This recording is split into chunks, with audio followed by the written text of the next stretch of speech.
Professor Yang, guests, colleagues, students, good morning and welcome to the Chinese University of Hong Kong. My name is MC Chu. I'm the MC, just because of my name. I'm the MC of this event this morning. So this morning is a very happy and very special occasion. We come together for the celebration of the 90th birthday of Professor Xian Yang. I thought for a long time this morning how to introduce Professor Yang to you. He's such a distinguished and influential physicist. Probably if I were to read all his contributions and awards, it would take up a full hour. So instead, I decided to just tell you one among his contributions, which is actually related to the talk you hear today. Now, recently, you might have heard a lot of news about the discovery of the Higgs light particle. And a lot of newspapers would have you believe that the Higgs particle explains all the masses in the universe, including your mass. Now, in fact, that's not correct. Most of your mass is in the protons and neutrons. And for many years, physicists have tried to solve the problem. How come the quarks come together to form the protons and gluons? And how the mass of protons and neutrons come about. It turned out, after many years of efforts, it turned out that the quarks come together because there's also something called gluons, and the interactions among the gluons and the quarks are actually described by a theory that was constructed by Professor Xian Yang almost 50 years ago. So the YangMills theory explain why we have protons and neutrons and explain most of your masses. So in fact, if you ever ponder about your existence, at least in this form, Professor Xian Yang is actually the person who wrote down the theory to explain it all, not really the Higgs particle. And Professor Yang today will also tell you that Higgs particle is actually a consequence of YangMills theory. So Professor Yang has been associated with our university for a long time. In 1986, Professor Yang graciously accepted a special chair as Distinguished Professor at Large with CUHK. 1999, Professor Yang donated his collection of papers, articles, letters, and even his Nobel Prize medal to us. You can actually visit the Xian Yang archive in the university library. I'm sure you don't get to touch the Nobel Prize medal, but you get to see it, and it's worth it. He has even co-taught a course here for several years together with Professor Yang. So many of our undergraduates have actually been taught by Professor Yang himself. So today we celebrate his 90th birthday, and we start off this event by a popular science talk this morning by another person that I don't know how to introduce because he's so well known, so respected, and well loved by the physics community in Hong Kong. Professor Kenneth Yang obtained his bachelor and PhD degree both from California Institute of Technology. He has worked in many areas in physics, including particle physics, field theory, polymer science, and dissipative science systems. He's well regarded as an outstanding researcher and teacher. He has served this university in many different capacities. He was our physics department chairman. He was a dean of science faculty. He was a dean of graduate schools. And then he served as the Vice Chancellor of the university. And I think in some years, he actually served these different positions at the same time. It's amazing how he could do that. It's quantum mechanical anytime I think about this. In the new four-year physics colloquium, Professor Yang is now actually teaching a first-year undergraduate major course, University Physics 1. In collaboration with Dr. S.S. Tong. So if you come into our university as a physics major, the first course you'll be taught by Professor Yang. Currently, Professor Yang is master of the newly established C.W. Chu College at CUHK, the newest college here. He also continues his service to the community in the capacity of the chairman of the Hong Kong Curriculum Development Council. So let's welcome Professor Yang to give his talk.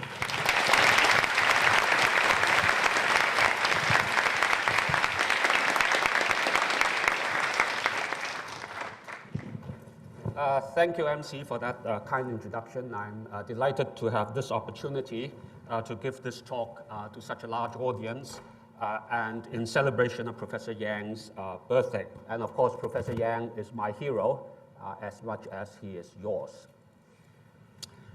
So the topic I'm going to talk about is the Higgs Boson and YangMills Theory, and I style it as a tribute to Professor C.N. Yang on the occasion of his 90th birthday. You must have heard about the Higgs Boson and have read about it in the popular press. What I hope to do today is to go into it in a little bit more depth than what you might otherwise have read in the newspapers, because otherwise, what's the point?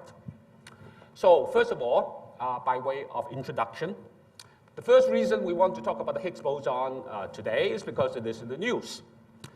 You must have read in the newspapers headlines such as these, and for most of us, we probably didn't go much beyond the headlines. This is all in the last few months, for example, like this. And the formal announcement of the exciting experimental result, though it's slightly tentative, was only a couple of months ago at the 36th International Conference on High Energy Physics in July, held in Melbourne. That was when the news really broke. And the experimentalists, especially from CERN, made the announcement on July 4th, the day before the conference actually started. They made the announcement in Geneva. For example, the spokesperson for ATLAS, and I'll come to what ATLAS means, just an acronym, said the following. So we observe in our data clear signs of a new particle. This is the new particle we want to talk about. At the level of 5 sigma, that means 5 standard deviations, in the mass region, 126 GeV. A GeV, for simplicity, is the unit of mass about the same as that of a proton. Okay? But a little more time is needed to prepare these results for publication. The other experiment, there are 2 experiments going on at the same time in CERN, CMS, and this statement was by Joe Incandela, who actually gave a talk in CUHK on his way back from Melbourne. Results were about the same. Results are preliminary, but the 5 sigma signal at about 125 GeV, so agree to about 1 unit. This is indeed a new particle. And the CERN overall director, both experiments were carried out in CERN, and the CERN research director had the following statement on the same day: it's hard not to get excited by these results, a new Higgs-like particle. So they were being extremely careful. They did not claim, and to this day, they do not claim that they have found the Higgs boson. They say they find a Higgs-like particle, a particle that has some of the properties of the Higgs boson, but they are not yet ready to swear that it is. We are at a branching point. The observation of this new particle indicates the path for the future. And the future will be many years coming, and perhaps many young people in the audience may have a chance to contribute to the future path of this endeavor, towards a more detailed understanding of what we are seeing in the data. So Peter Higgs was actually in tears. He was in the audience at that announcement. He was so moved, he was in tears. There was a recent article in Science, and my attention was drawn to it by Professor P.M. Hui, only I think yesterday, that says maybe Peter Higgs' contribution is not as big as you might otherwise think, but we'll come to that later. Actually, the day before, July 3rd, there was actually another experiment being done in America in the collaboration called CDF. And one day earlier, they tried to make an announcement, but they say, rather modestly, they have actually not quite as good data. Our data strongly point towards, a very careful choice of words, the existence of the Higgs boson, but it will take results from the experiments at LHC. LHC are the 2 CERN experiments I just referred to establish a discovery. So they were a bit modest, but I am told that they were warned off by the CERN team not to make too much of a claim. So the press, the media went crazy and referred to this as the God particle, okay? And including a bit of nonsense about conscious cosmology. There's nothing about conscious cosmology. In the Chinese press as well, Shangdi Lizhi. Is it really the God particle? I hardly think so. That's a bit of an exaggeration. And I think the origin of that term was actually a rather slightly profane remark by somebody a bit earlier on. But in this audience, I won't repeat the profane remark. If you do believe in God, then all things bright and beautiful, all particles great and small, the Lord God made them all. That, in other words, if there is a God, he made all particles, not just this one, and there is no reason to call this the God particle. In fact, my theme today is that perhaps we shouldn't call it the God particle, but we should call it the Yang particle. And I say that slightly in jest, but not completely in jest. There is a case to be made for the very serious, very important connection with the work of Professor C.N. Yang, whom we admire so much. And of course, the second reason I want to talk about this topic is, of course, we are coming close to Professor Yang's 90th birthday. And in fact, we are holding a one-day celebration and ending with a banquet in his honor this evening. His real birthday is in just 2 weeks' time. Okay? And this is Professor Yang. Now, the reason for connecting the two is because the Higgs boson, the Higgs mechanism, is a phenomenon that exists only in YangMills theory, as Professor Chu has already told you. And it solves a very important problem in YangMills theory, the problem of the mass of the intermediate vector boson. And it solves the problem also of the masses of the fundamental fermions. Now, this is not the mass of the proton and neutron, but the masses of the fundamental fermions, the quarks and the leptons, the charged leptons, that are more fundamental than the proton and neutron. And interestingly, and this is something that people don't emphasize as much as they ought to, the Higgs boson gives rise to the masses of these fermions because of another contribution by Yang. In fact, the contribution that won him, together with T.D. Lee, the Nobel Prize for parity violation. And I will try to explain that a little bit. Now, the question that the physicists, and in fact all of mankind since antiquity, have been interested in is, what is matter made of? And how do they interact? And in all civilization, Chinese, Indian, Greek, you would find speculative answers to these questions. But of course, by the 20th, 21st century, these are no longer speculative philosophical questions, but they are scientific questions subject to experimental measurement and test. To put it very simply, and not entirely correctly, I have to apologize. Many statements I make today will not be entirely correct, all right? Because I need to make things relatively simple. But I hope that they are fundamentally correct. Matter is made of fermions, and they interact by the exchange of bosons. And the Higgs particle is a boson. So these are two words that we need to understand a little bit. Bosons are particles that like to congregate. They like to come together in the same state. And they have a property that their spin comes in integral units, 0, 1, 2, and so on. And light is the most familiar example of a boson. Photons are particles of light. They like to come together in the same state, or at least if you do something to them, they would come together in the same state. And when that happens, you have this, a laser, okay? The photons in this, creating this red spot comes from a tiny laser here, and they are all lasing, they are coming into the same state. So these are bosons, and they obey Bose-Einstein statistics, and this is Bose, who contributed to this idea. And when such things happen, we say they undergo Bose-Einstein condensation. They come into the same state, almost like steam condensing, okay? And this is a hot topic of research these days, Bose-Einstein condensate of atoms. And there will be a talk this afternoon on BEC, Bose-Einstein condensate, by Professor Jason Ho, who has done important work in this area, won a big prize. He is an alumnus of our department. The two bosons that we will be making reference to today are the intermediate vector boson with spin 1. I have referred to that. And of course, the Higgs boson with spin 0. Fermions, on the other hand, they have the property that they don't like to come together.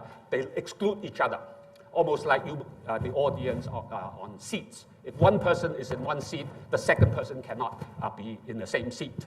Okay? So they have to occupy different states, and this property of excluding one another is called the Pauli exclusion principle, and we say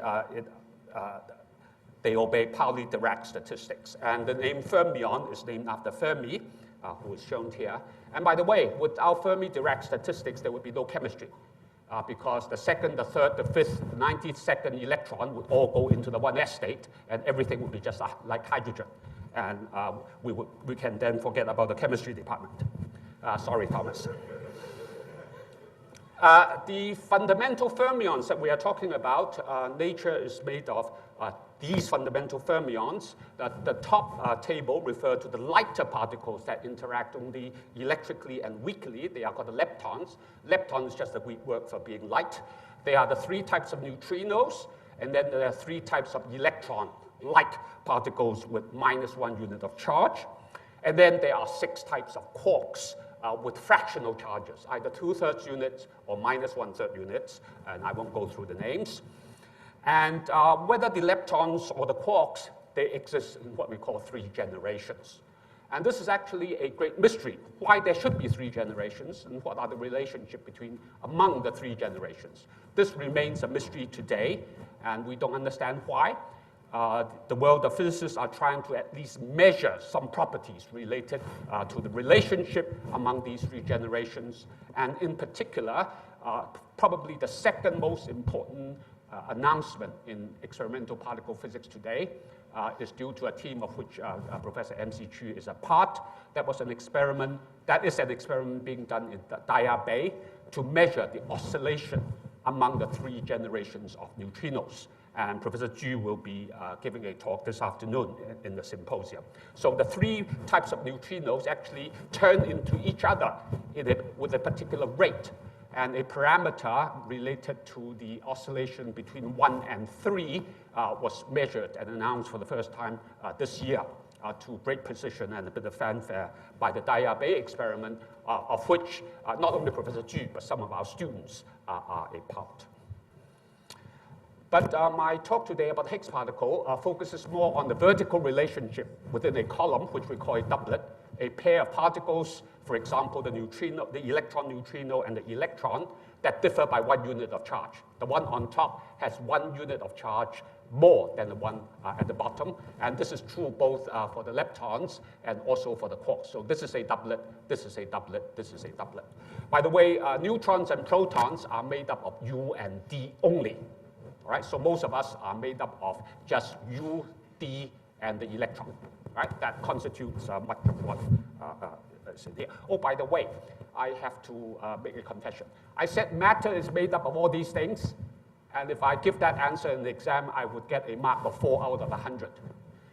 Because that is only ordinary matter, such as the matter in this room. If you look at matter in the universe, 96% is made up of something else that nobody knew anything about, say, 30 years ago. And the other 96% consists of dark matter and dark energy. And I say that just to let young people know that there are still lots and lots of unanswered questions and new discoveries down the road for you to work on. The story is by no means finished. Professor Ji has referred to the problem of creating mass, and here I mean only the mass of the fundamental particles. I don't mean the mass in the protons and neutrons, much of which is due to motion, kinetic energy. There are actually 3 problems, and this is something I think you don't get by simply reading the papers. First of all, is the question of creating the mass of the intermediate vector boson. That's by far the most important idea. Then the masses of the fermions, and the mass of the Higgs boson itself. And the rough idea, and I think you have read about this in the papers as well, an analogy, that the vacuum is not empty, but it's filled with the Higgs field, which is like a soup or a bunch of molasses, so that if you imagine yourself walking or swimming in molasses, of course, it becomes very sluggish, and that means there is more mass. So a non-trivial vacuum can make a particle acquire more mass. And this idea of an effective mass is actually a very well-known idea, that a particle in a medium has an effective mass that is different from its original or bare mass is quite well known. For example, the electron mass in semiconductors is not the electron mass that you find in tables. It is different because of interactions with the medium. It can be larger, very often it is larger, but it can also be smaller due to the interactions. And I just want to cite an example that in gallium arsenide, it's actually much smaller, only 1/15 of the normal mass. And that is why electrons in gallium arsenide can jump up and down very rapidly, and gallium arsenide is very good for optoelectronic devices because of the speed of its operation. And the Higgs field, the Higgs is just the soup. That explanation that you read in the paper is not a real explanation. It doesn't explain the real subtleties, which makes this topic so interesting. Because we have to understand why the original mass of the intermediate vector boson is exactly 0. It doesn't change from, say, 1 to 1.1. It changes from 0 to a particular unit. Secondly, even as it acquires a mass, somehow it has to continue to appear as if to fool people into thinking that it is 0. And this is this subtlety that makes this field so interesting. Likewise, for the fermions, the original mass has to be 0. And of course, we have to talk about the mass of the Higgs boson itself, which is an experimental measurement. So that's by way of introduction, and these are the topics I will try to quickly cover. The most important idea, and only a few formulas will be shown, is actually due to Yukawa, who relates the mass of a particle and the range of the interaction that it mediates. So the questions we want to answer are, what are the ultimate constituents of matter and how do they interact? And Yukawa tells us that they interact by exchanging other elementary particles. And he wrote down this famous equation, and this is the only equation you need to know. And it says that the range of interaction, R, is inversely proportional to the mass m of the particle that's being interchanged, with two constants, the Planck constant h bar, and the velocity of light, c. So when an interaction happens, you exchange a certain mass, m, and the range of the interaction thus created by a very simple argument is inversely proportional to the mass. Okay? So if you exchange a heavy particle, the range is very short. That's the key idea. All right? And the first application of this idea by Yukawa himself was to explain the interaction between two protons that scatter off each other by the exchange of a particle, which we now know to be the pi. And the pi has a mass of 0.14 units. Remember, the unit is roughly the mass of a proton. And if you just plug that into that formula, the Yukawa formula, you come out with a range of a 1 femtometer. Femto is 10 to the minus 15, right? And that's just right. Actually, I'm telling the story in a reverse way. What we originally know was the range, and from that you predict the mass of the exchange particle. Now, the Higgs particle, the Higgs boson, Higgs field has to do with weak interactions, and let me try to explain that a little bit. This is the fundamental equation due to Yukawa, relating the range and the mass. But the mystery of the weak interactions, and this is, I think, the central theme of the talk today, is that experimentally, the range is very small. This is something you measure. This is an experimental fact that in the weak interactions, for example, beta decay, the range is extremely small, roughly speaking, about 1 part in 1,000 of the radius of a proton. But C.N. Yang tells us that the mass responsible for that interaction is actually 0. Okay? So now, if you look at those two things and plug it into this formula, something is wrong, right? How can you have m being 0 and r being small? If m is 0, r is infinite. That is the fundamental apparent contradiction that faced the world of physics and which the Higgs particle solved. Okay? Now, normally, when you have an experimental fact, as in the first line, and a theorist idea in the second line, and they conflict, you throw the theorist out of the window. Right? But in this case, the theory of Yang was so beautiful, people thought that it should be taken very seriously. So now let me tell you a little bit about YangMills theory.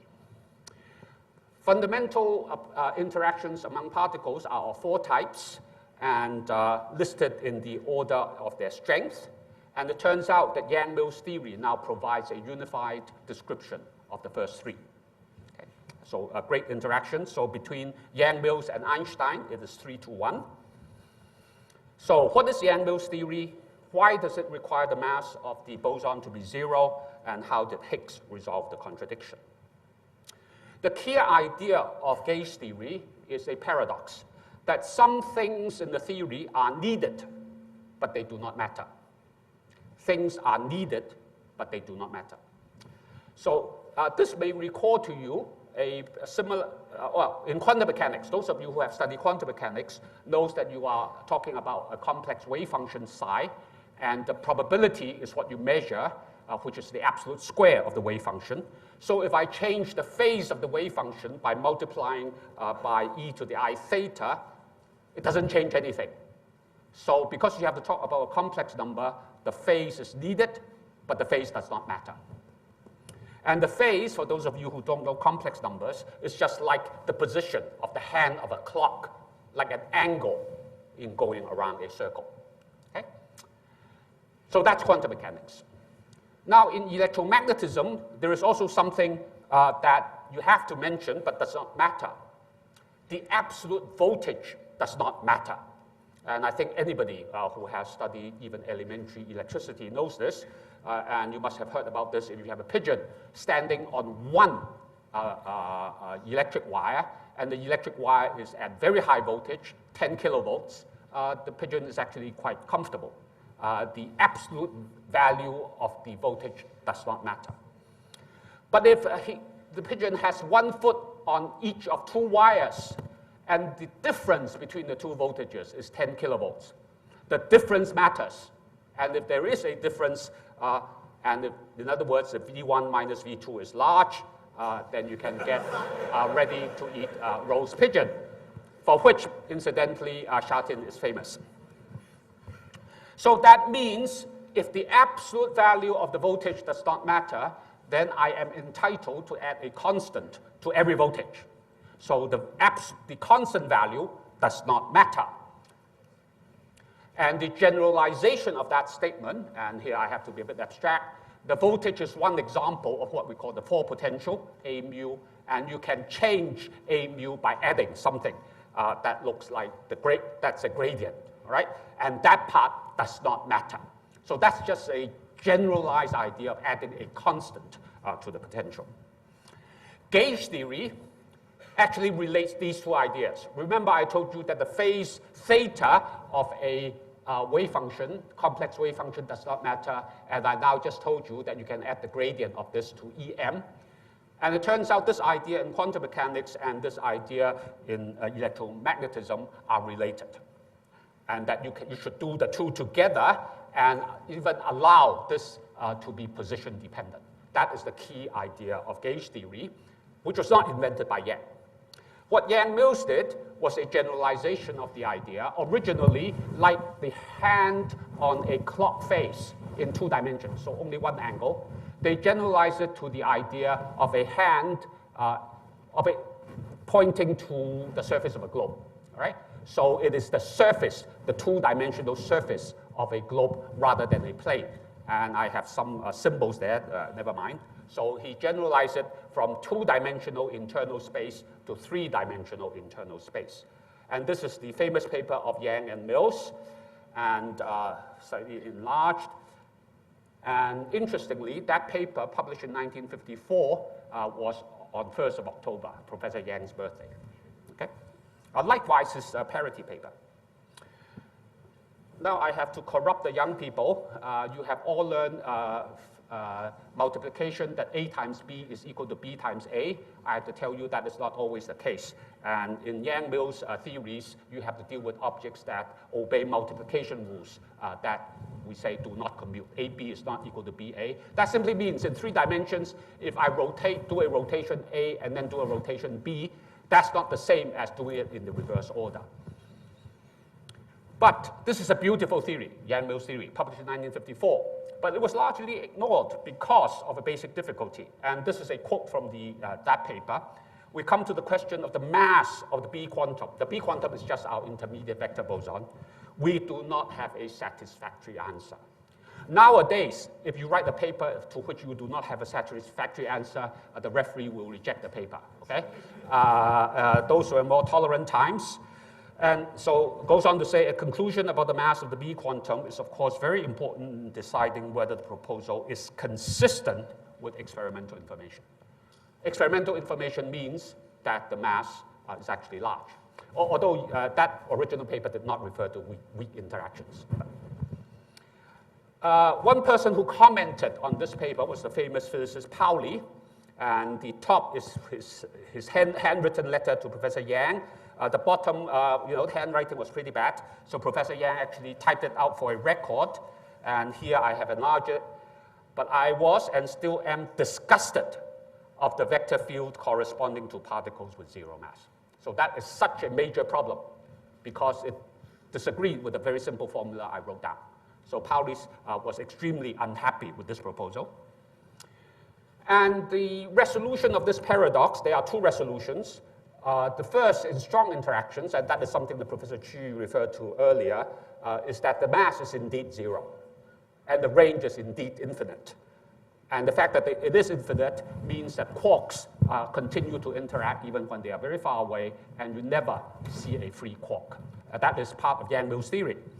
But that's not what I'm going to talk about today, not that aspect, because that doesn't have to do with the Higgs particle.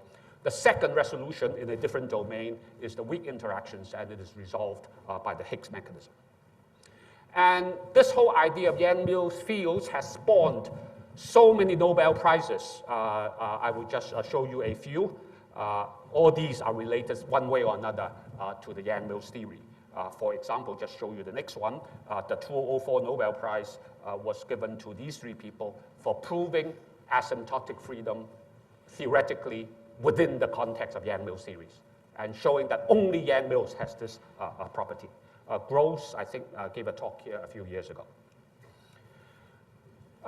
When you write down, do YangMills theory, the first things you write down is a YangMills Lagrangian, which roughly looks like this. And the first two terms tell you about the intermediate vector bosons. There is something that I have sort of just indicated symbolically, the Higgs mechanism to give it mass. And then that term with the two F's are the interactions with fermions and only interacting with the left-hand part of the fermions.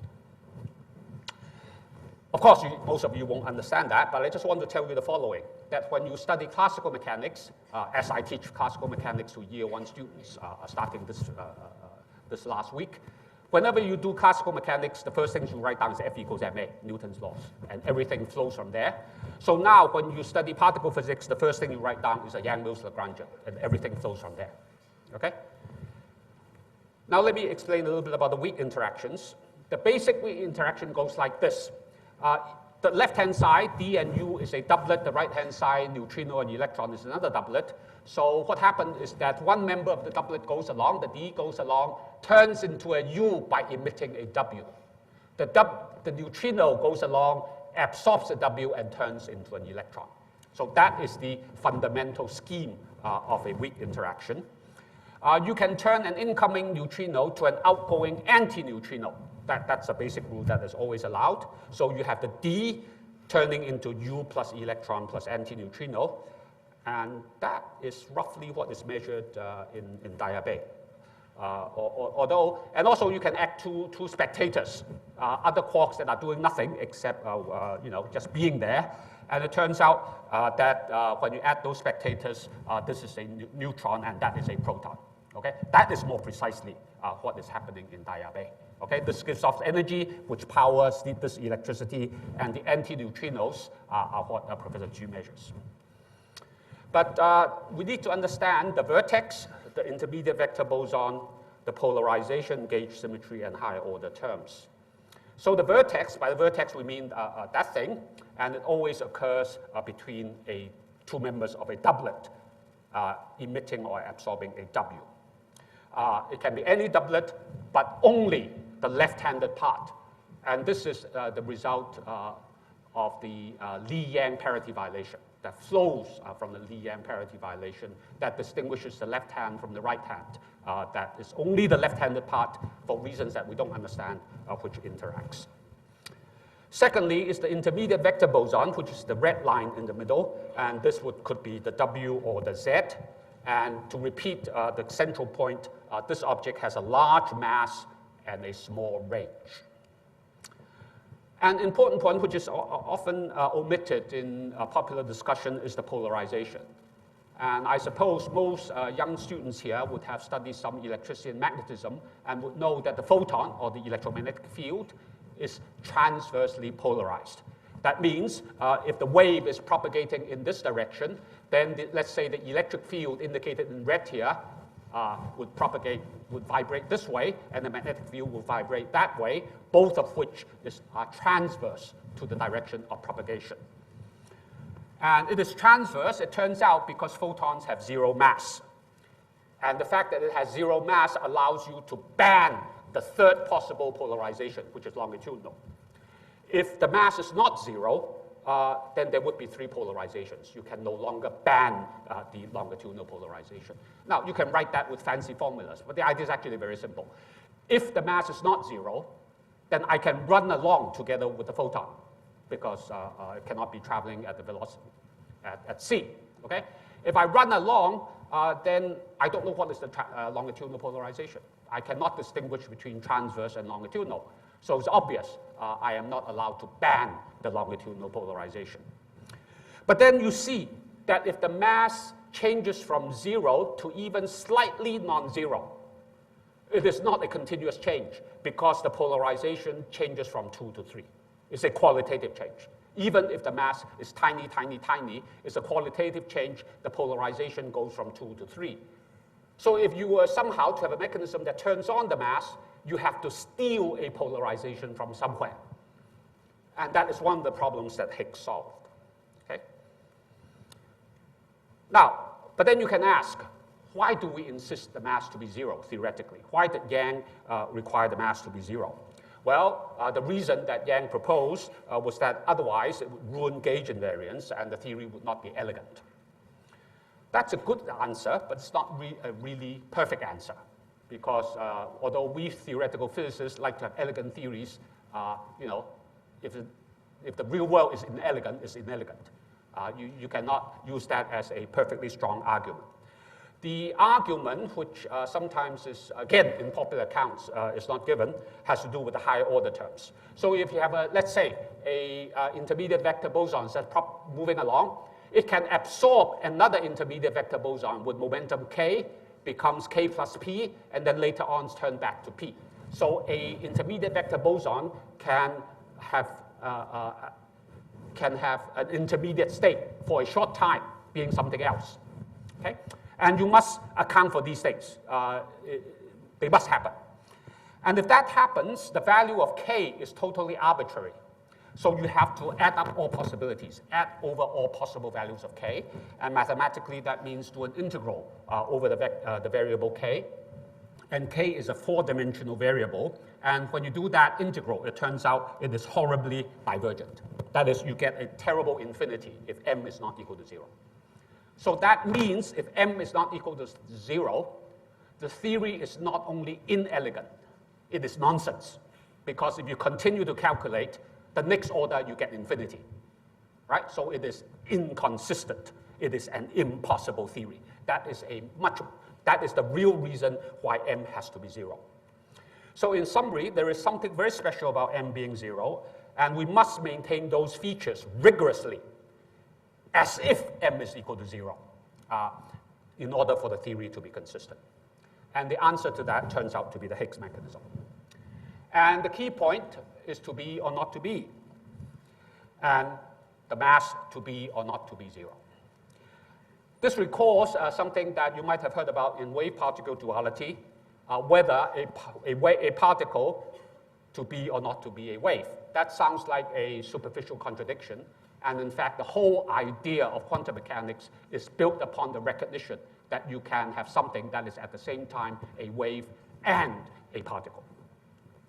Now, the Higgs mechanism allows the intermediate vector boson to acquire mass. And the rough idea I have already described. Higgs causing the vacuum to be non-empty and behaving like molasses. A more precise idea I can try to explain using pictures. So here is a W particle propagating along with a mass m, and we indicate it that way. But in the Higgs mechanism, it also interacts with the Higgs field, which I indicate by phi, through this vertex, 2 W's and 2 phi, with a coupling constant g square. But if in vacuum, the Higgs field is not 0, but has a certain value v, that's called the vacuum expectation value, then the right-hand diagram is equivalent to the left-hand diagram with m squared equal to g squared v squared. So the particle acquires a mass m equal to g squared v squared if there is a vacuum expectation value of the Higgs field. And you can express the same idea in formulas. Okay? And I just want to emphasize that what appears here is a YangMills covariant derivative for the mathematicians, and a connection 1 form that appears here. And there are further questions because the Higgs field cannot be a single field. It must be at least a pair of 2 fields or maybe more. And in these 2 fields, say phi 1 points this way, phi 2 points that way, phi must choose a particular direction. And that choosing a particular direction seems to break symmetry. And we say to break symmetry in a spontaneous way. That is, it by itself chooses to point in one particular direction when all directions are, to start with, equivalent. And there are further questions. As I have told you before, the degrees of freedom seems wrong, whether it's 2 degrees or 3 degrees of freedom, and we need to steal one from somewhere. Now, why is it the case that the Higgs field is not 0 in vacuum? Normally, we think the vacuum is, everything is 0. This is what people usually write down. You may say it's sort of not a real answer, but that is the best thing that we have. The Higgs field creates a certain potential energy, which is related to the square and the 4th power of the field phi. And usually, you think of the first coefficient as positive. So you have a square term and then a 4th power term. But there is actually no reason why the first term cannot be negative. And if it is negative, the potential then goes as minus phi square, and then only when phi is large will it go back up as phi 4. And when that happens, the potential looks like this, okay? So think of phi as 2-dimensional, phi 2-dimensional, and the vertical dimension is the value of the potential. So you start off with minus phi square, and then for large phi, it goes up to phi 4th, and the potential then looks like this, which is typically called a Mexican hat potential, okay? Now, a Mexican hat has a groove, okay? This ring, which is at the lowest point, and the lowest point is not phi equal to 0, not the origin, but slightly displaced. So let me take a top view of the Mexican hat, and this is the ring where the hat is the lowest. And if you move along the ring, you see it doesn't cost you any energy. You are moving at the same level around the ring. So this is what is called a 0 energy excitation, and it's called a Hicks Boson. And this is where the extra polarization comes from for you to steal. It is a massless 0 energy excitation that is extra, ready to be stolen. This is called the Higgs mechanism. But secondly, you can also move perpendicular to the ring.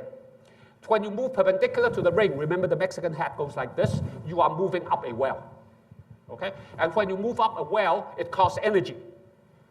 When it costs energy, that means that there is a mass. And this is the Higgs boson.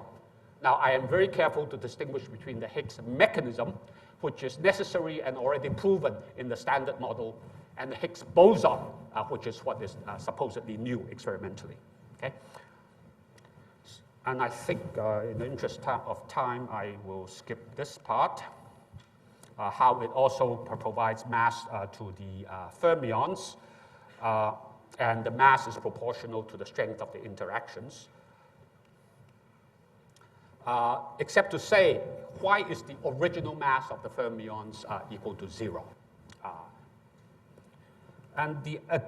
Why not, for example, why isn't the mass of the ith particle, why doesn't it start off with some value and then acquire some extra bit due to the Higgs particle having a vacuum expectation value V?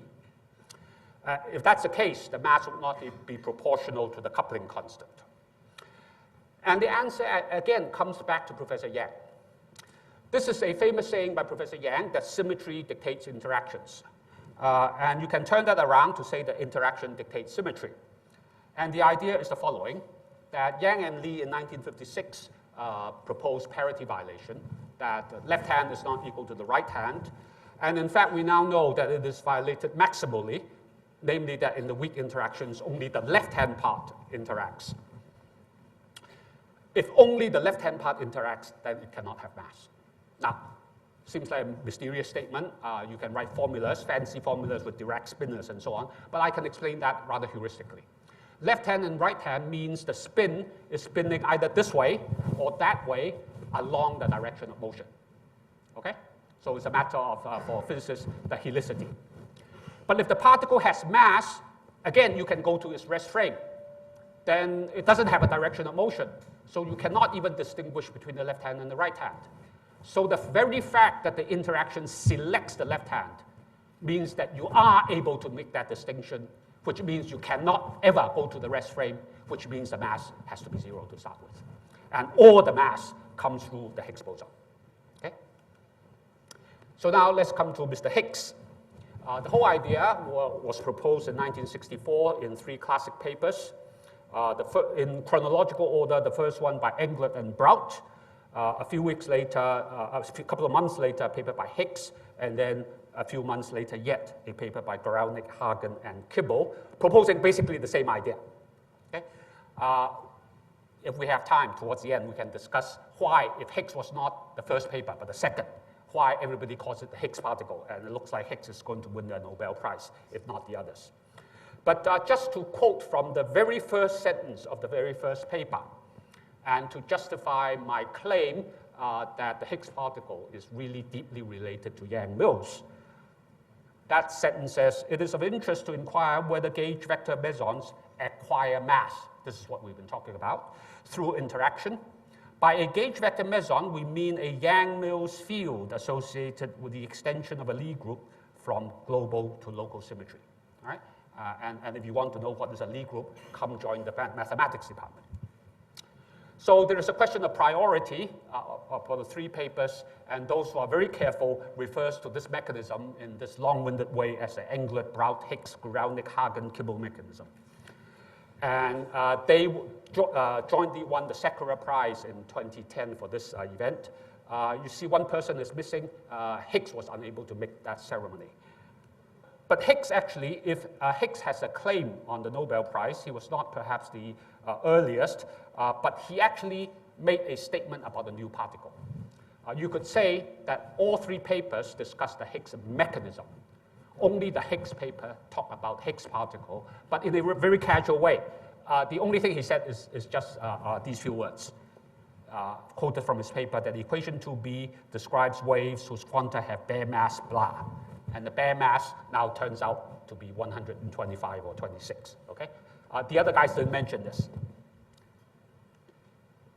So who's going to win the next Nobel? Oh, turns out Brout has died a couple of years ago. That leaves 5. Nobel Prizes can go to only, each Nobel Prize can at most go to 3 people. So maybe Englert and Hicks, maybe Englert and Hicks and Yang, maybe the 2 experiments, we don't know. So the question is whether the mass is 0 or not 0. And to summarize, gauge invariance means that certain things do not matter. The longitudinal part, the source of trouble, doesn't matter. In gauge invariance, you can get rid of the longitudinal part. And that is summarized in this formula for the gauge propagator. And it turns out this parameter, C, can be chosen to be anything you want. And that is what basically allows you to get rid of the longitudinal part and make things finite. Not just beautiful, but finite. So now I come to this what's called the standard model for the weak interactions, for which Weinberg, Salam, and Glasgow won the Nobel Prize, I don't know which year, but they did it in 1967. This is a theory that unifies weak interactions and EM interactions. And it is based on the following Lie group, SU2 for the left-hand part and U1. And because it involves 2 parts, it has 2 coupling constants. And the ratio between those 2 coupling constants is called the tangent of a certain angle called the Weinberg angle, and its value is measured. And the vacuum expectation is now known, it's 246 units. And in terms of these two numbers, everything about electricity, magnetism, and beta decay, weak interactions, is completely determined in terms of these two parameters. And for example, from these parameters, you can determine the mass of the W to be 80, the mass of the Z to be 91, the decay rate of the muon, of the W, and so on, all right? And so the standard model is now universally accepted. That's why it's called standard model. The standard model depends on the vacuum expectation value V, which is the radius of the ring of the Mexican hat. And it also has to do with the tangential displacements along the ring. And this is the Higgs mechanism. But the new ingredient, which is what's causing excitement this year, is the movement perpendicular to the ring, which is the Higgs boson. The expectation about the Higgs boson comes from work done over the past decade on precision electroweak measurements, Pew. And let me just give you an example. The Z particle decaying into a pair of electrons and positrons, that's been known for a long time. And you can write down the lowest order decay rate very easily. But it can also happen that the Higgs boson is exchanged as part of this process. This is a high order electroweak interaction. And when that happens, of course, the amplitude with which it happens depends on the mass of the Higgs boson, which of course we don't know. Now, if it happens, it depends on the mass of the Higgs boson, then the amplitude you go and calculate turns out depends logarithmically on the mass, very weakly, right? Logarithmically on the mass of the Higgs boson. The very fact that you can calculate these amplitudes and obtain a finite answer is because YangMills theory is what we call renormalizable. It gives you a finite answer. And precision measurements have allowed us to determine these amplitudes, of course with some error bar, and therefore to get an estimate on the mass of the Higgs boson, even though you don't observe it directly. It occurs only in some intermediate process. And a global fit to tons of data up to a few years ago suggested that the mass of the Higgs boson would be in the range 100 to 150 GeV. Pretty heavy. 1 GeV is the mass of a proton. And there is actually no reason we know of why it has to be this range. It could be 1,000, it could be 1,000,000, in which case the experiments would not have been possible. And this was a global fit. The yellow bits were excluded by other considerations, and there was only a band shown in white here for which, in that window, everybody thought, based on these indirect measurements, that the Higgs particle, if it exists, would be found. So that was the situation until a couple of years ago. That was the expectation, the window within which people wanted to search for the Higgs particle. So now I come to the experimental search. So what's the general idea of the experiment? Is that you try to smash two protons together at very high energy, and it produces all kinds of particles, say X. And then the X decays into, let's say, two particles. Let me call them Y1 and Y2. And the Y1 and Y2 are sufficiently stable and long-lived that you can measure its momenta and energy. And from the momentum and energy, you can determine the mass of the X, which is so short-lived, you don't actually see it. And then you accumulate a histogram, okay? So this time, I measure something that might be an X with a mass of 99. Next time, 120, okay? So you build a histogram, and if there's a peak in that histogram, that would tell you that maybe there is a particle with that mass. So that's the general idea of doing such high-energy experiments. In this case, we have the happy circumstance that the size, the height of that peak is something you can predict in advance. So if you find such a peak, it must be the right size for it to be what you expect. If it's too large, too small, a peak would be something else, would be a mystery. And I think I will skip over the reason why we know the size of the peak, but just believe me that, and part of the reason why it is known, again, is because QCD, part of it is strong interactions, because QCD is described by YangMills theory, which is computable, at least at large momenta. And that is the reason why the size of the peak is known. So let me tell you a little bit about the experiment. So the first thing you need to do in an experiment is to accelerate the protons to very high energy and smash them together. So you need an accelerator, and the accelerator that everybody now talks about is that CERN, and that's what the initial stands for. But actually, they've changed their name, but not their initial. The first word meaning council originally was just a council, a meeting. Now it's called the Organization, European Research Nuclear. Technically, strictly speaking, it should be now OERN rather than CERN, but the name CERN has so stuck in everybody's mind that they decided to maintain the acronym, even though it is no longer an acronym. This is an aerial view. The red lines are, of course, drawn by hand of CERN. CERN is in Geneva, but not entirely in Geneva. Geneva, you know, is in Switzerland. This has to extend to the next country, France. And this is a map of the Large Hadron Collider. And the main ring is the big blue circle, and the small ring is one of the injector rings. And just to give you a sense of the size, the diameter is about 10 kilometers. So maybe from Shatin to Taipo, something like this, okay? And this is a view of the inside of the Large Hadron Collider, inside the tube forming the ring, right? So the protons will be traveling in these tubes, which is at extremely high vacuum. And just to give you a sense of how big these tubes are, this is one person in a bicycle, and this tube bends around the circle of 10 kilometers. To give you a sense of the size of this experiment, it's the largest machine in the world. Circumference 27 kilometers.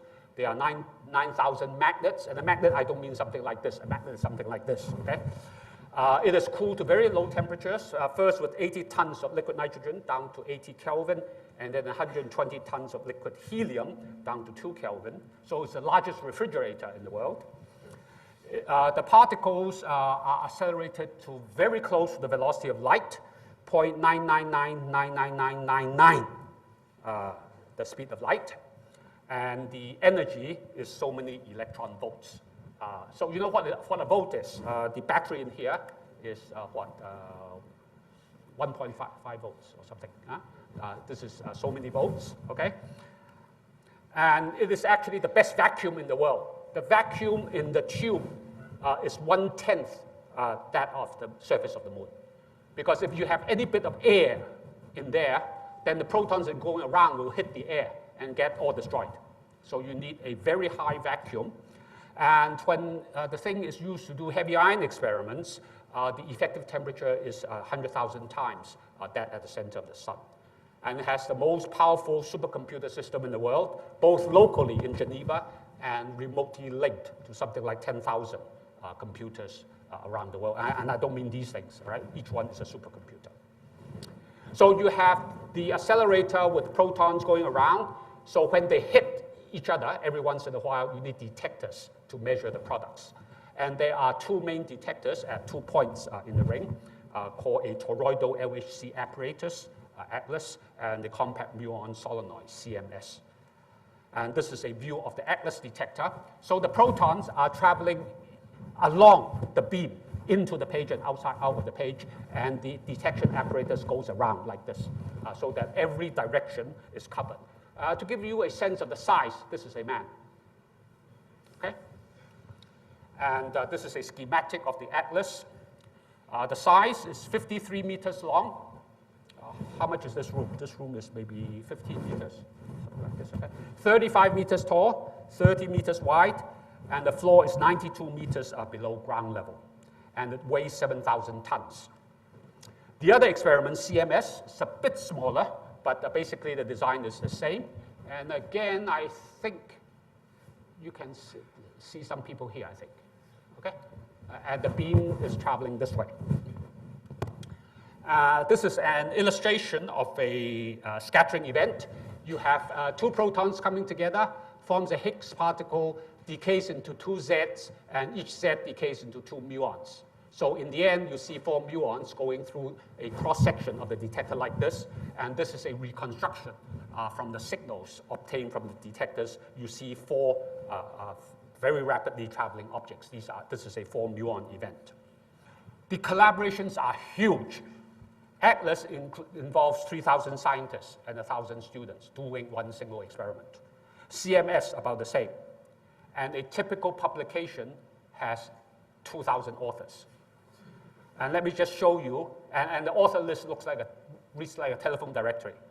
This is the Atlas authors, and I'm showing you the A's and the beginning of the B's, okay? So they have been accumulating data for almost a year, and they have encountered how many collisions? 8 times 10 to the 14 proton-proton collisions. And people tend to express this in terms of inverse femtobarms. That's 12 inverse femtobarms. That just means if the cross-section is 1 femtobarm, you would have seen 12 events. So the results announced in July. Let me just show you the raw results first. I told you about histograms, right? You plot the histogram, you see a bump. That's a particle. This is the raw data, right? The points. The red line is the background, noise.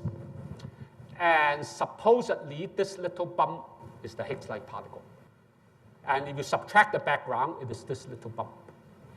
You believe it? Which goes to show that in all these experiments, it takes very sophisticated statistical techniques to dig the signal out from the data. And this is a slightly more cleaned up data. This is the Higgs particle decaying into 2 photons, cleaned up, and you see now you have a credible bump at 125. This is an excess bump. This is the Higgs-like boson. For the 4 lepton events, the 2 Zs decaying into, let's say, a mu pair each. This is the raw data. The blue part is basically background, other processes. This unexpected bump shown in red is supposed to be due to a Higgs boson at 128.6. The 4 leptons, again, this is another plot. I think this is from Atlas. And in this case, it is this extra blue bump, which is supposed to be the signal. The analysis of all the data, very sophisticated statistics, is published typically in these graphs, where they show, now, the ratio of the observed event rate, what we call cross-section, over what it would be if there was a Higgs at that mass, okay? So if there is a Higgs, you should see something at 1. Now, this is a log scale. This is 0.1, that's 10. If it is pure background, it would be this dotted line, which is the expected signal if it is pure background, that there is no such Higgs. And the green band is the expected signal plus or minus 1 standard deviation. The yellow band is 2 standard deviations. And this is the experimental result after analysis. That if you assume that the mass is, say, 200, 300, the result is completely consistent, basically within 1 sigma, with there being no Higgs particle, just background. But here, you see something that has 2 properties. One, it is not consistent with this broken line. It is not consistent with the fact that you have just background. And secondly, its absolute magnitude is consistent with being 1. In fact, it seems to be a little bit more than 1, which is a little bit worrying, okay? I told you earlier that the magnitude is something predictable. If you find 2, then it's a problem. It's not the bigger the better, okay? And this is a similar plot on a different scale. Let's go back. This is on a large scale. This is the Atlas results on a very large scale from the range 100 to 600. This is a similar plot from CMS, I think CMS, but on a smaller range, 110 to 150. Same idea. Everywhere here it is consistent with no signal, and here is a large signal, almost 2, slightly worrying. And this is an even more sophisticated plot, and what they show is by analyzing all the data at particular masses, what is the probability that the experimental result is only due to the background, due to noise, and no real signal, okay? And so if you have a dip, that means that the probability is so low that it must be not due to the background. So you see everywhere else, things are basically okay. Look at the black line, which is the consolidation of all the experimental data. It goes to a probability of almost 10 to the minus 7. So what we mean is that based on the data, the probability that it is just a fluke, just noise, and not a real signal, the probability is 10 to the minus 7. And that is what we mean by 5 sigma, 5 standard deviations away. And this is the basis of the announcement. Okay? And you may remember a few months back, people were talking about data at 2 or 3 sigma. That's the earlier data when they had less data. If you look at not just every process, but individual channels, and plot the strength of the signal relative to what you expect. So this is decaying into BB, decaying into tau tau. H is the Higgs, okay? Various decay channels. 0 would be there is no signal, no Higgs. 1 would be it is just exactly what you expect. And you see overall is more or less consistent with 1, especially these numbers, this combined of everything is signal strength is 1.2 plus or minus about 0.3.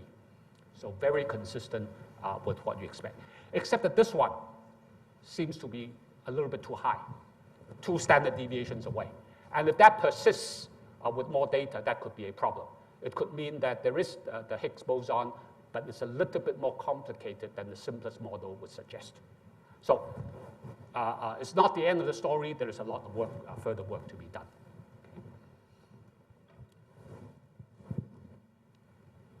So this is the statement from the experimentalists that the new particle observed at about 125 is compatible. That's all they say. They do not say it is.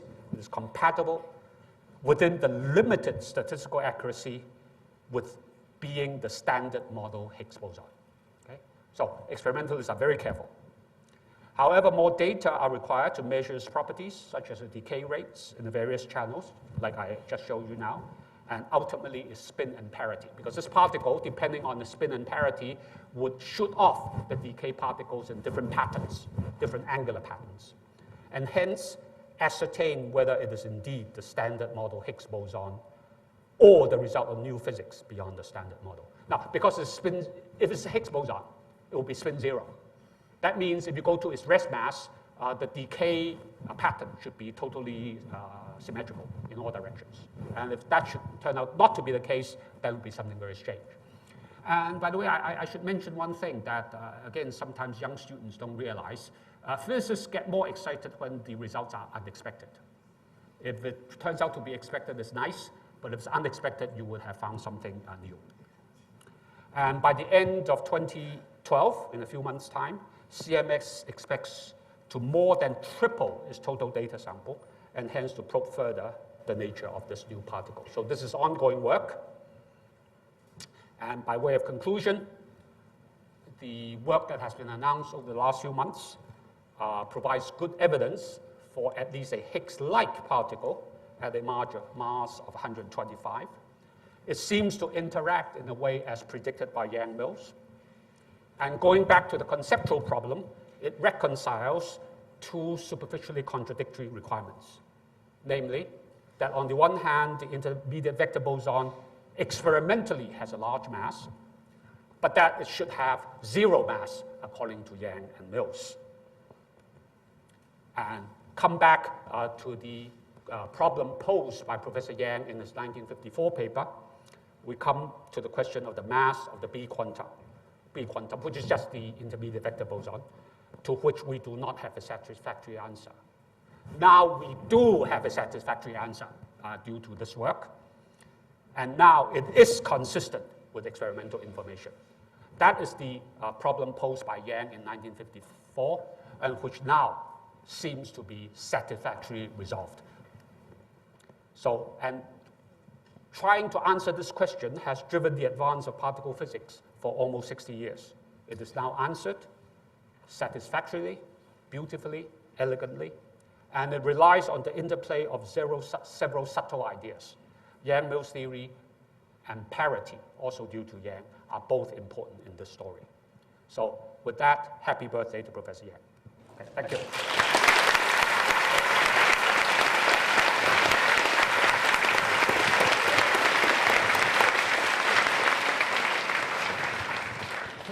Thank you, Professor Yang. I believe that many of you would like to ask questions. And in case you feel more comfortable asking questions in Cantonese, please do so, and I'll translate it to the audience for you.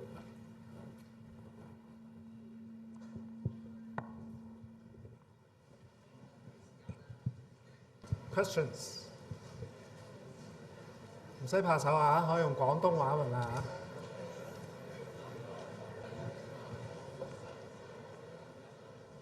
Professor, you just skipped the part on how the fermions acquire mass from the Higgs boson. Can you explain a little bit about this? Oh, the fermions acquiring mass. Okay. All right, so I have to go back.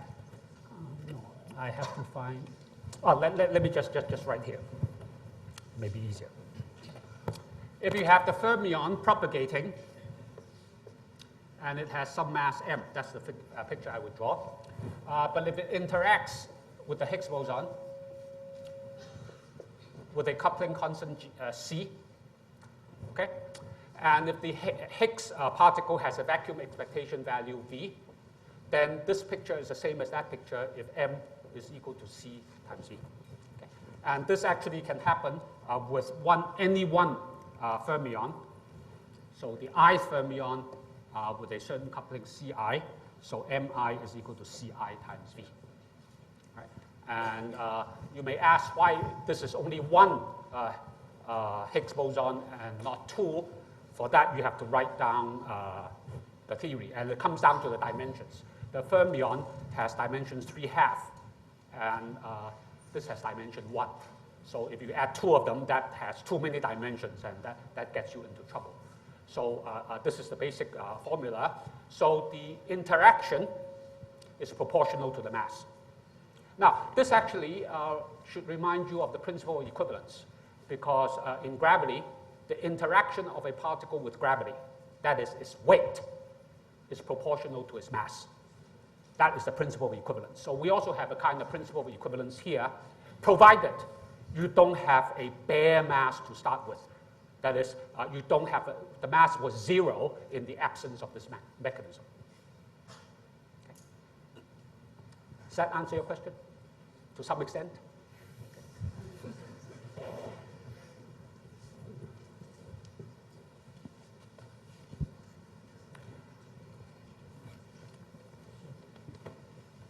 I just want to ask for bare mass to be 0. You have to go along this minimum path. So what makes that happen? Why? What drives it to go always along the minimum path instead of? Oh, that's the bare mass of a certain degree of freedom, which is called the Boson degree of freedom. Nothing actually drives it around. It is just a possible direction of motion. It is a degree of freedom which, when excited, does not require any extra energy. So that's called the Boson theorem. It said that whenever you have spontaneous breaking of symmetry in this form, there will be a degree of freedom with 0 mass. In fact, when it was first proposed, people thought it was a problem because there are no 0 mass particles in the universe, except those we already know and doesn't fit into here. So people didn't pay much attention to the Boson theorem. It was thought to be a problem. But then, when the Higgs and so on paper came about, it was not a problem because we just need one extra 0 mass degree of freedom. So it's just wonderful. So that's how it came about. There's a question in the back.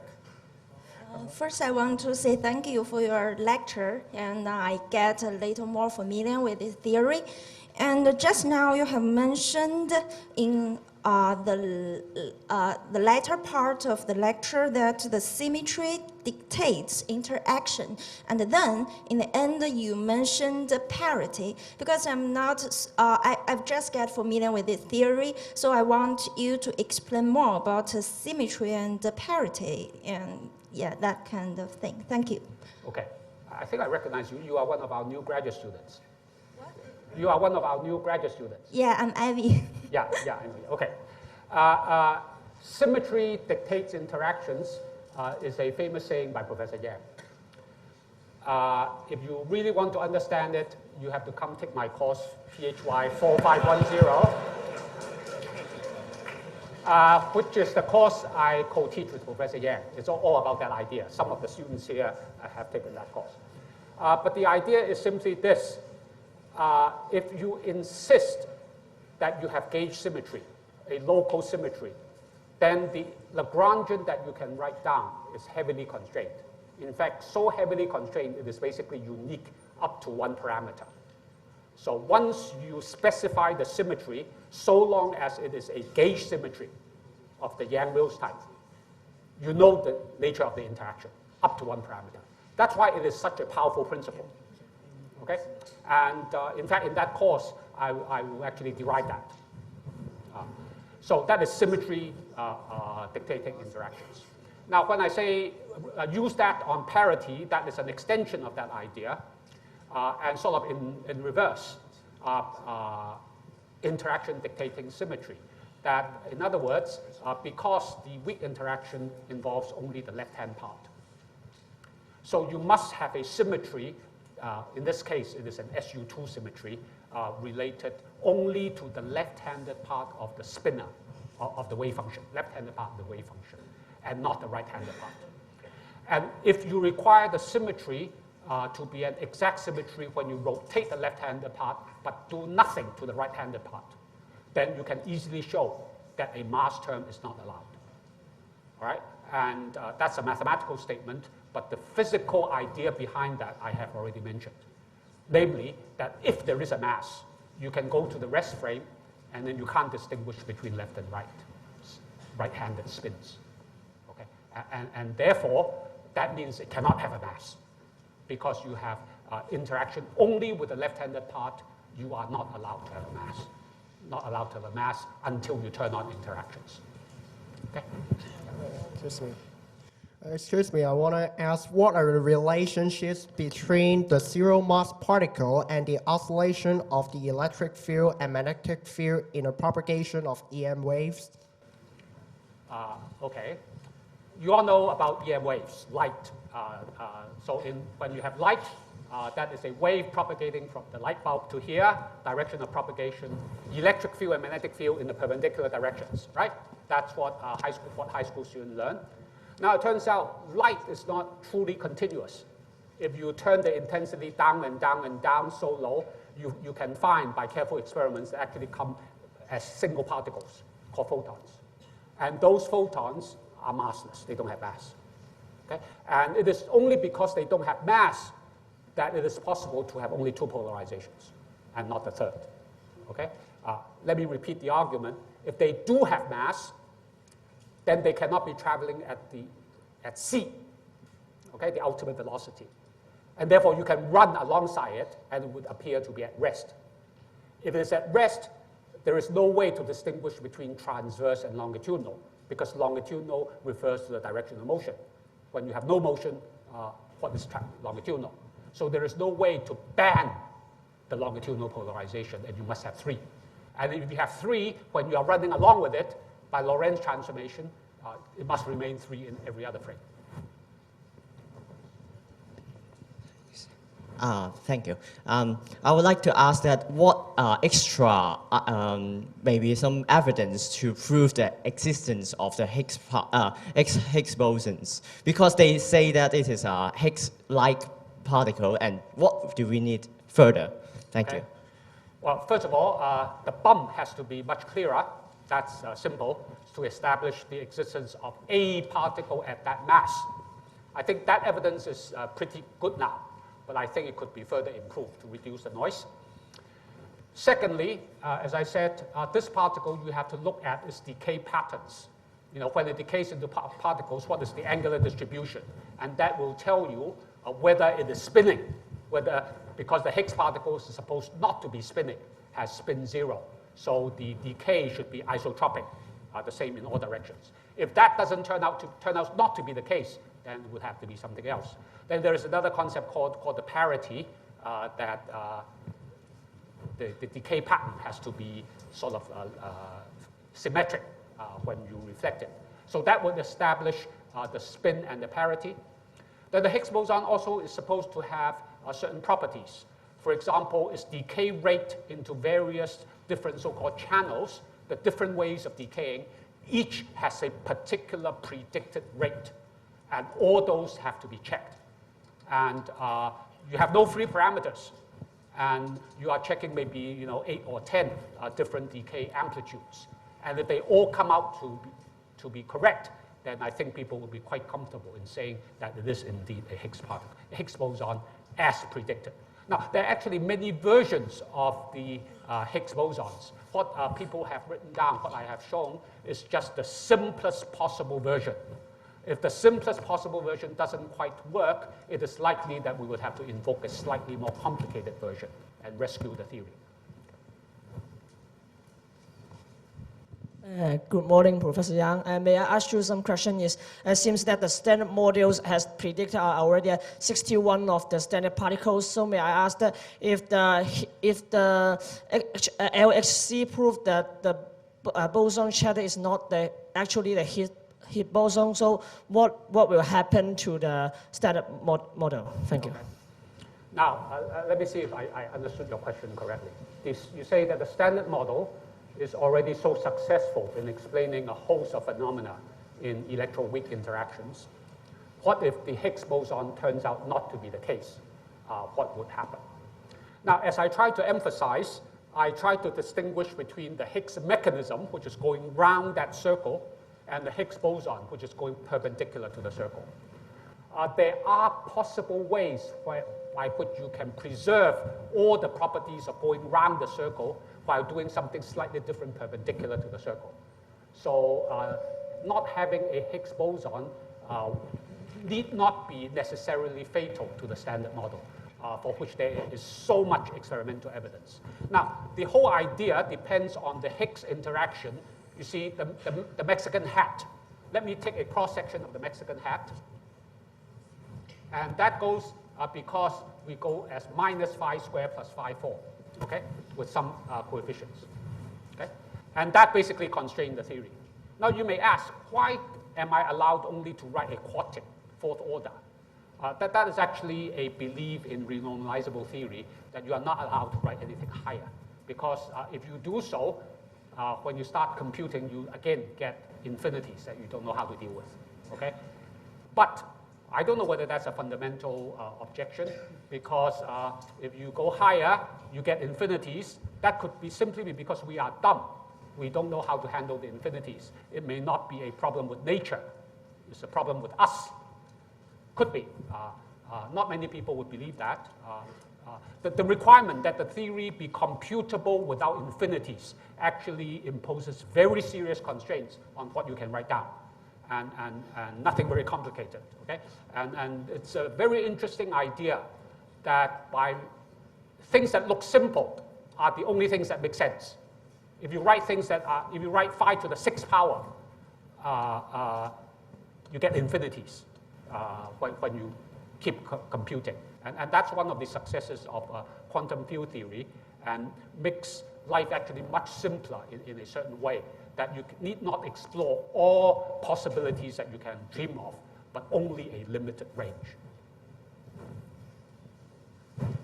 My question is very simple. Is there any fundamental objection to the 4th generation of the quarks? Or it's just a simple argument of the experimentalness? I think there is no fundamental objection to a 4th generation, at least not that I know of. The experimental evidence comes from the decay, the width of the Z particle. The Z decaying into a pair of neutrinos. Each possible pair contributes 1 unit to the decay possibilities. Okay? So the width is 3 times something. And if you have a 4th generation of neutrinos, it will be 4 times something, provided, of course, the neutrino mass is pretty small. So that, as far as I know, is the situation. And the whole problem of the generations is largely not understood. Now, there are all kinds of speculative ideas. You would find proposals, but they are only proposals. And this is, again, something that needs to be worked on. We actually have some of our graduate students took a little part in the CERN. They were in CERN and was at that experiment helping out. Unfortunately, they are all out of town at a conference. They're in a training, sort of data analysis training in Taiwan.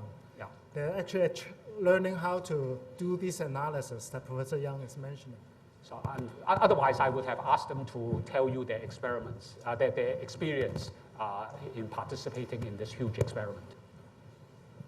So high school students, if you join us, 5, 6 years from now, you can take part in these experiments. Can Professor C.N. Yang give us a talk on the YangMills theory?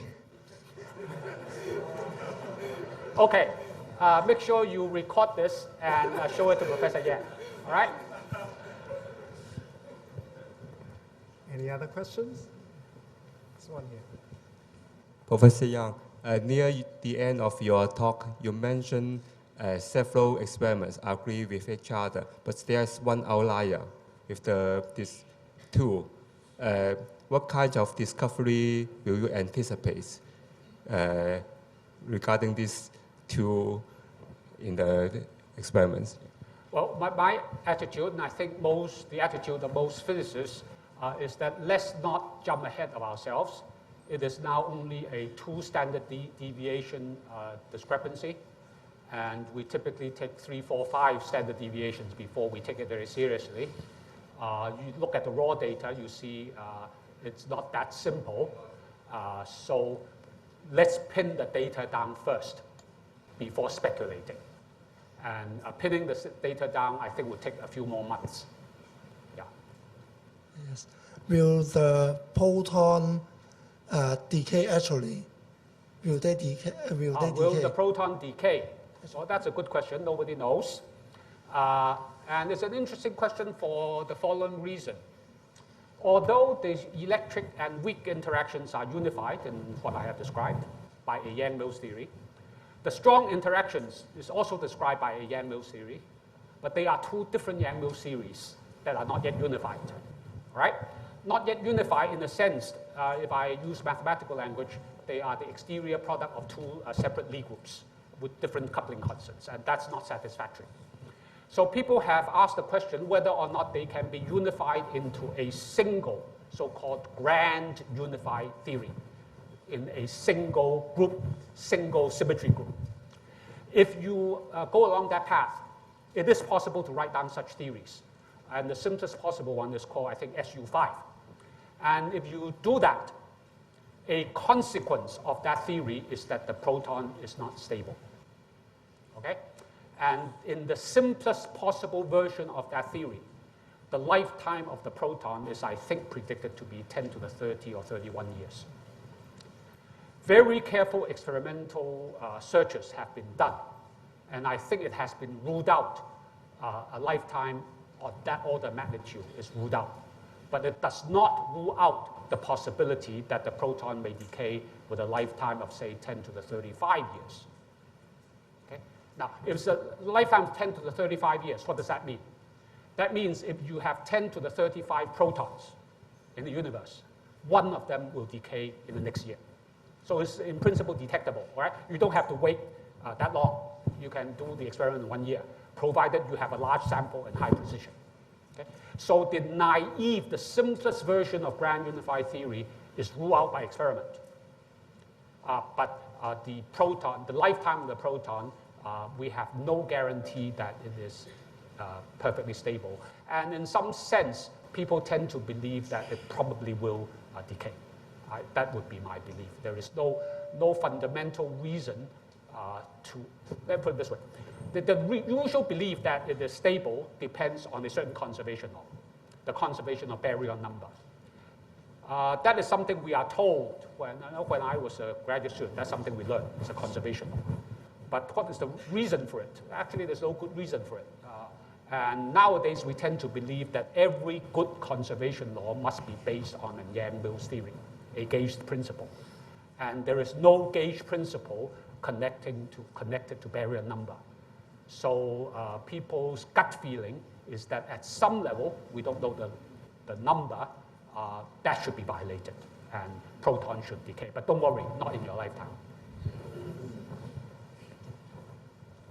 Good morning, Professor Yang. And I have a question. That's how the structure of the detectors is used to detect the proton to have a collision of this structure. I don't know what structure of the detectors is used. Oh, what is the nature of the detectors used in these experiments? Yes. Is that the question? So after the collisions, all kinds of things fly out. And the most important ones in the end, after a series of decays, are either electrons, muons, or photons, and some protons and so on. So what you need are just detectors that are able to tell you that, for example, a muon is passing through with a certain speed, a certain energy. And the idea is, although it's now much more sophisticated, the idea is not all that different from cloud chambers that you have all heard about in high school. That when a charged particle goes through, it causes ionization. And when there is ionization, there are electrical phenomena that allows you to measure it. Okay? Of course, nowadays, you don't use cloud chambers, but all kinds of other detectors. Also, for particles moving through a medium, if it's moving faster than the velocity of light in that medium, it would emit a kind of light called Cherenkov radiation, and you can simply use a phototube, which is sort of like a camera to detect that light. And there are all kinds of detectors. And you see, when you have 3,000 physicists in that experiment, each small group of maybe 10 people, 20 people would be responsible for one piece of the detector. And they are just experts in designing, troubleshooting, improving that detector. So they are detector experts of various types. So interactions are caused by exchange of particles, right? Just like EM interactions caused by exchange of photons. And I know some scientists are proposing that for gravity is by interchanging gravitons. But the problem is that why we always talk about the unification of weak, strong, and E&M interactions, but why is it the gravity so difficult to be unified? And why is that we cannot discover gravitons, or we don't have any experiments studying about this phenomenon? Thank you. Okay. Well, the simple answer is because we are all dumb. We are not smart enough. We haven't succeeded. Einstein didn't succeed. Yang didn't succeed. Nobody has succeeded. One reason is actually the graviton has spin 2. And spin 2 means it has lots of nasty polarizations. And it's even less renormalizable than YangMills theory. Basically because it is not renormalizable. You calculate gravity beyond one loop. Look at its quantum corrections. Every which way you try to calculate, you get infinities. So there is no consistent theory, as far as we know, of quantum gravity. Unless you make things very complicated, strings, branes, and superstrings, that sort of thing, maybe. But that brings in so many other speculative components that people are a little bit wary to believe that it is an honest description of nature at this point. Professor Yang, I can't understand what you mentioned in the second page, that both the experiment mass and that mass equals to 0 can be satisfied. Oh, this is a rather cryptic remark that I made deliberately, that the mass can be both 0 and non-zero. Okay? Now, let me state that precisely. And unfortunately, the only way to make precise statement is to write down mathematical formulas. The question is whether the propagator of the particle with momentum k goes as, I skipped some numbers, goes as this or goes as this. Okay? Let me write a bit more. Something like this. K squared. No, not this one, but this one. Okay, let me be a bit precise. The gauge-dependent part, the spin-dependent part, either goes as g mu nu plus k mu k nu over k squared, or g mu nu plus k mu k nu over m squared. That's the gauge-dependent factor. Oh, sorry, over k. Yeah, I think that's correct.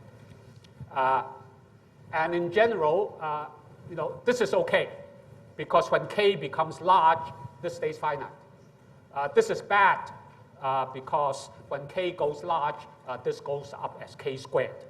And the question is whether this is correct or this is correct, right? And it turns out you can write this together with a certain parameter, c, which is called the gauge parameter. And the gauge parameter does not matter. For one value of the gauge parameter, it goes to this form. For another, it goes to that form. Physics does not depend on the value of c. So you can have the best of both worlds. So that is a rather subtle statement that in all your computations, you have to use a parameter called c. You have to choose some value. But the end result does not depend on the value. Okay? So that is a sophisticated version of the statement I made with respect to the pigeons. Okay? There are certain things that you need but do not matter. And for one value, it looks like m is equal to 0. For another value, it looks like m is not equal to 0. Okay. So the propagator, either you use the Feynman gauge, the Landau gauge, or whatever.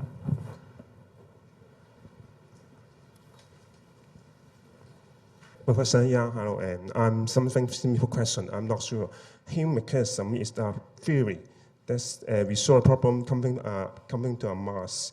But I'm saying, according to the experiment, that the Higgs boson is a real particle. How about the antiparticle of Higgs boson? The antiparticle of the Higgs boson is the Higgs boson itself. Okay, thank you. Just like the photon. In the mathematical expression, I have seen that the mass can be 0 or not 0, but it means that it's not matter whether the mass is 0 or non-zero. Okay, again, back to this question. The mass has several meanings. When it appears in these intermediate formulas, you can choose it to be either 0 or non-zero. Okay? And that helps you get rid of the infinities. But in the asymptotic states, the particle that you actually measure, what we call on the mass shell and asymptotic states, it has a definite value. And it is for the Higgs boson, it's certainly non-zero. But by the way, this is not the mass of the Higgs boson. This is the mass of the intermediate vector boson. The intermediate vector boson has been measured, the W and the Z, 80 and 90, roughly speaking, respectively, GeV. Okay. But the point is, in intermediate processes, you can pretend as if it is 0 and still get the correct answer. Maybe I should say one other thing. What if I insist it's not 0? Then I say you have lots of infinities. That should still be correct. But all the infinities should cancel among themselves. Some plus infinity, some minus infinity. But how can you be sure that all those complex infinities cancel? You go to the other gauge, what's called the R gauge, the renormalizable gauge, to do an equivalent calculation where the cancellation becomes obvious. Okay. Any other questions? If not, let's thank Professor Yang again.